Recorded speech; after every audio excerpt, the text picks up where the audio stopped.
On parle souvent de rêves comme si c'était des trucs jolis, lointains, presque décoratifs.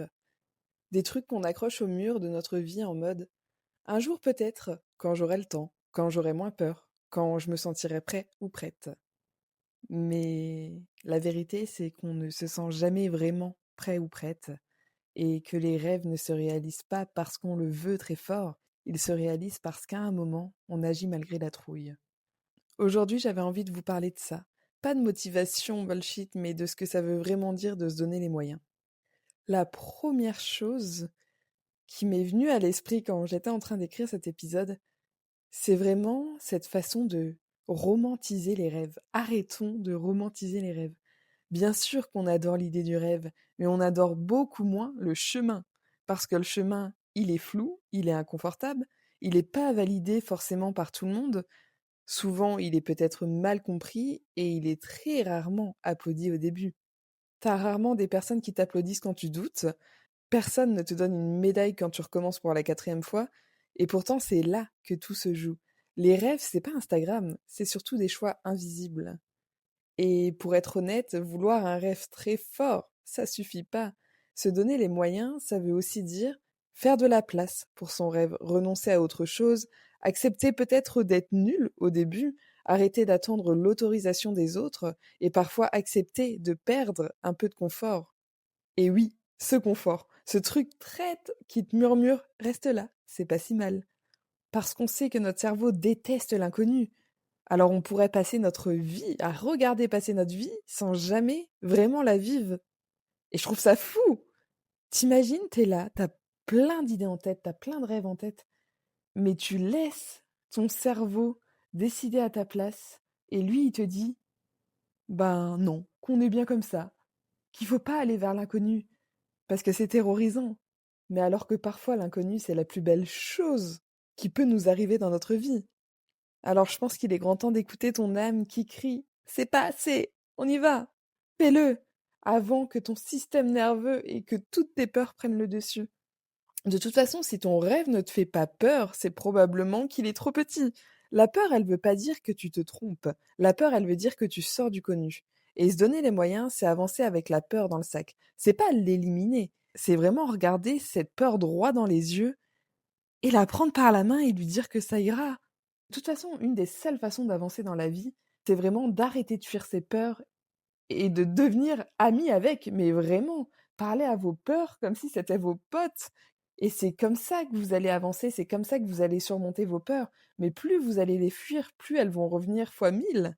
Et franchement, je vais vous dire un truc très simple. Moi, j'ai longtemps cru que rêver, ça suffisait. Puis j'ai compris que tant que je restais dans ce qui me rassurait, je minimisais en fait ce que je voulais vraiment. Mes rêves, ça restait des idées jolies, pas des réalités.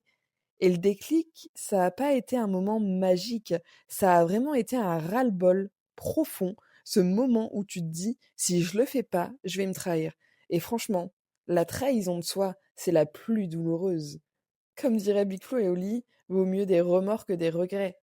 Moi, je préfère 1000 fois tenter quelque chose, quitte à ce que ça ne marche pas, quitte à ce que j'échoue, peu importe, le pire scénario, que de me dire: «Bordel, j'ai jamais essayé». Ça, c'est une des pires choses, je pense qu'on puisse se faire, mais vraiment. Et vous savez, se donner les moyens, c'est aussi accepter de changer. Réaliser un rêve, ça te transforme. Et parfois, ça fait peur aux autres. Parce que quand tu changes, tu rentres plus dans certaines cases, tu déranges des équilibres, tu renvoies aux autres leurs propres renoncements parfois. Et ça, c'est pas confortable pour tout le monde. Mais se donner les moyens, c'est aussi ça. C'est choisir sa paix intérieure plutôt que l'approbation générale, en fait. Et ça, je trouvais ça important de le rappeler. Parce que oui, parfois quand tu réalises tes rêves, peut-être que tu vas perdre des gens, peut-être que d'autres personnes vont te voir différemment, mais tant que toi tu suis ce que tu as envie de devenir, alors sois OK avec tout ça. De toute façon, se donner les moyens, c'est pas tout plaquer sur un coup de tête. Parfois, c'est juste dire non à ce qui ne te nourrit plus, dire oui à ce qui te fait vibrer, même un peu. Prendre 20 minutes par jour pour ton rêve, arrêter de dire un jour et dire cette semaine. Se donner les moyens, parfois, c'est aussi lent, ça peut être aussi imparfait. Mais tant que ça devient réel, c'est là que t'avances. De toute façon, la version parfaite de nous, elle n'existe pas. Il faut qu'on arrête d'attendre cette version parfaite de nous. Il y a que la version honnête qui compte. celle qui sait ce qu'elle veut et qui décide de ne plus se mentir à soi-même. Enfin voilà, j'avais envie de partager tout ça avec vous aujourd'hui et je voulais juste vous rappeler cette semaine et que vous gardez ça en tête, que rêver c'est bien, mais que rendre ses rêves réalité, c'est encore mieux, même avec des petites choses que vous pouvez faire tous les jours. 20 minutes par jour pour votre rêve, faites le calcul sur une année, mais je pense que votre rêve mérite bien ce temps. Alors voilà, si tu es encore là à la fin de cet épisode, c'est sûrement pas par hasard. Peut-être que quelque chose en toi a bougé. Je l'espère, un truc discret, pas une révolution, mais juste un petit frémissement. Et si c'était déjà ça, finalement, se donner les moyens, écouter cette petite voix, au lieu de la faire taire encore une fois. T'as pas besoin d'avoir tout compris, ni tout prévu, ni d'être sûr de toi. T'as juste besoin d'être honnête avec ce que tu veux, avec ce qui t'appelle depuis un moment. Alors ce soir, ou demain, ou cette semaine, pose-toi vraiment cette question. Quel est le prochain pas, même minuscule, que je peux faire pour moi? Merci d'avoir écouté cet épisode.